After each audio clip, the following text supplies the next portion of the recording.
Welcome to HonorBound Stories, where we celebrate the quiet heroes among us.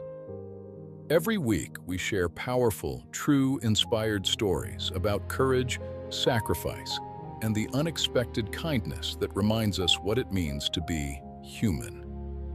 In a small diner in rural Tennessee, an old man sat alone at the same table every morning for 3 years. No one knew why he came. No one knew what he was waiting for. Until one morning, a 6-year-old girl sat down across from him and asked a question that changed everything. His name was Raymond Earl Caldwell. He was 78 years old, and he had lived alone in the same small house on Maple Creek Road for 11 years, ever since his wife, Dorothy, passed away from a long illness that had taken everything they'd saved. Raymond had served in the United States Army for 22 years. He'd done 2 tours in Vietnam. He didn't talk about what he'd seen. He didn't wear his medals. He didn't put a veteran sticker on his old pickup truck. His daughter had moved to Oregon years ago. She called on birthdays and Christmas. His son had a complicated life of his own. 3 kids, 2 jobs, never enough time. Raymond understood. He didn't ask for visits. He didn't want to be a burden. So every morning, Raymond drove his 1998 Ford F-150 to the Sunrise Diner on Route 11, sat at his corner table, and had his breakfast. Then he drove home. He watched the news. He read library books. He fed the stray cat that had started coming to his back porch, which he privately named General, though he'd never admit that to anyone. By all outward appearances, Raymond's life had become very small. And Raymond was okay with that. He'd had his time. He'd done his part. Now, the world belonged to someone else. What he didn't know, what he couldn't have known, was that the woman at the table next to him had been watching him for weeks. Her name was Linda. She was 34, a kindergarten teacher, and she brought her daughter Sophie to the diner every Tuesday before school as their special tradition. Sophie was 6 years old, with red pigtails and the particular fearlessness that only belongs to children who have not yet learned to be afraid of strangers.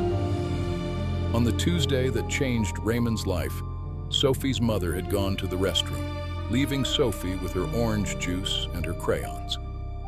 Sophie looked across at the old man in the corner. He was reading. He always seemed so quiet, so separate.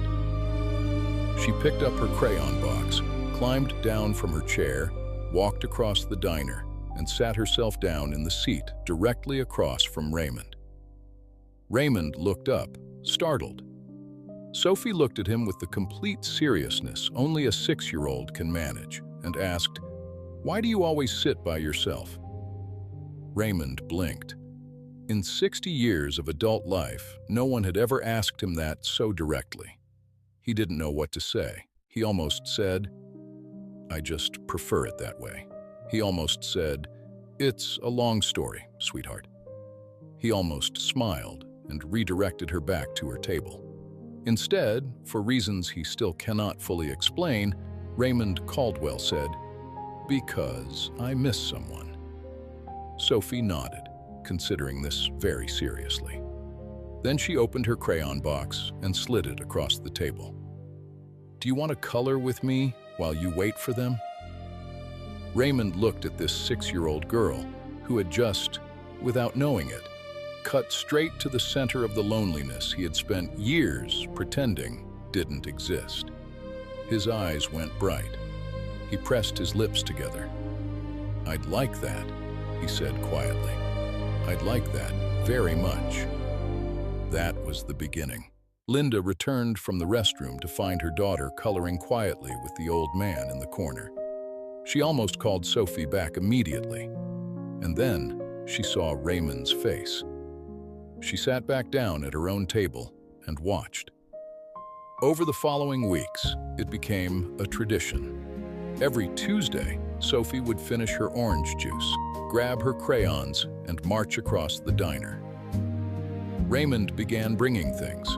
First, a small box of his own crayons, the big 64-pack, because if you're going to color, you should have the right tools.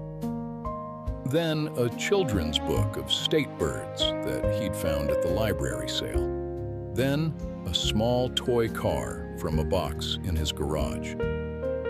Linda began to stay and talk. She learned that Raymond had built the house on Maple Creek Road with his own hands, one summer when he was 34 years old. She learned that Dorothy had planted wisteria along the back fence that still bloomed every spring.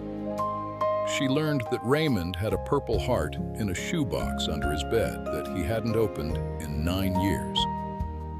One Tuesday morning, Linda arrived at the diner to find Raymond already sitting with a man she didn't recognize. Younger, maybe 50, wearing a Veterans of Foreign Wars jacket. She would later learn that Raymond had, for the first time in 11 years, gone to a VFW meeting. He'd seen a flyer and thought of Sophie asking him why he sat alone. "I figured," Raymond later told Linda with a shrug that barely hid a smile. "Maybe I wasn't the only one waiting for someone." Within a month, Raymond was going to the VFW every Thursday. Within 2 months, he was volunteering to help other veterans navigate their benefits paperwork, something he turned out to be exceptional at, with his 22 years of experience cutting through military bureaucracy. By spring, when Dorothy's wisteria bloomed again, Raymond had 11 people at his house for a cookout. Sophie turned 7 that October. Raymond came to her birthday party. He brought her a book, a beautifully illustrated collection of stories about people who had done brave things.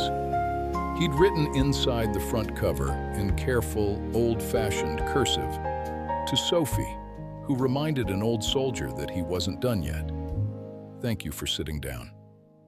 Raymond, here is what I want you to take from this story."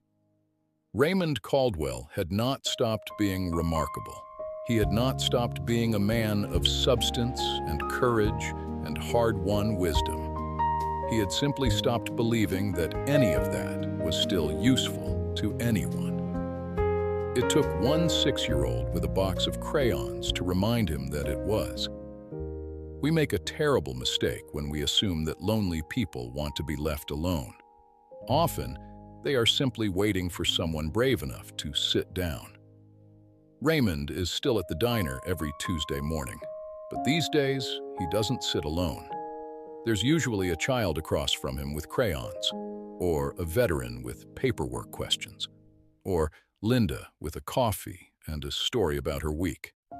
He still orders the same thing: black coffee, 2 eggs over easy, wheat toast. But the corner table doesn't feel like a hiding place anymore. It feels like the center of something. If this story moved you, share it with someone who needs to hear it today. And if you know an old soldier sitting alone somewhere, maybe it's time to sit down. We'll see you in the next story.